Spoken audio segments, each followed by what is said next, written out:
There is a lake somewhere out there where if you look into the water, you won't be able to see what's above you. And what you see above you won't be in the water. Basically, the reflections don't match up.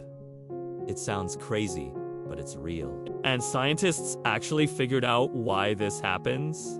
It all comes down to the way that light moves through different mediums like air and water at different speeds. When light travels from one medium to another, like from air to water, it changes speed. And when it does that, it also changes direction. That change in direction is called refraction. Refraction is why a straw in a glass of water looks like it's at an angle. It is also why Yuko Ian see the fish in the water very well, because the light that is coming from the fish is refracted twice. Once as it passes from the water into the air, and then again as it passes from the air into your eye. So you see a distorted version of reality. But back to the lake with the weird reflections. In a normal lake, the bottom would reflect whatever is above it just like a mirror.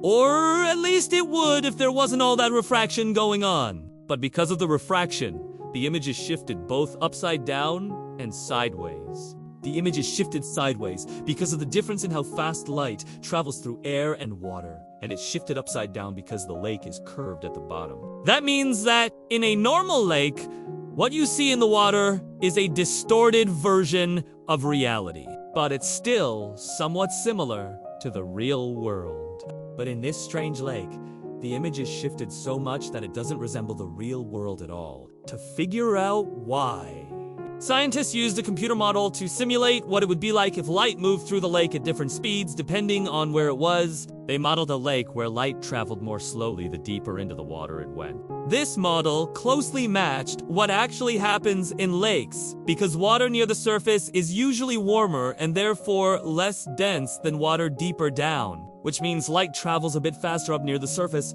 and a bit slower down deep.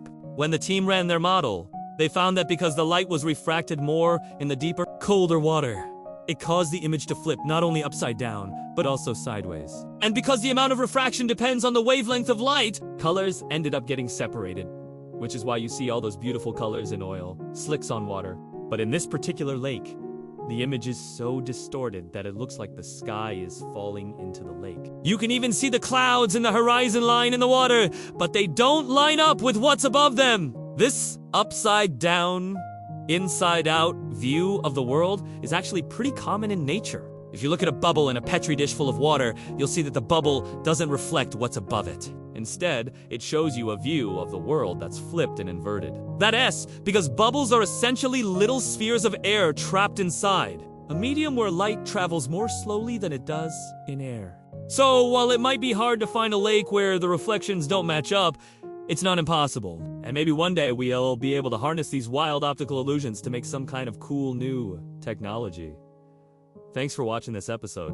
We've made thousands of educational videos over the years, and we've been able to offer them for free because of our patrons. So, to all of our patrons, thank you for what you do to make this happen. If you're not a patron but you want to learn more about what that means, you can go to our support page.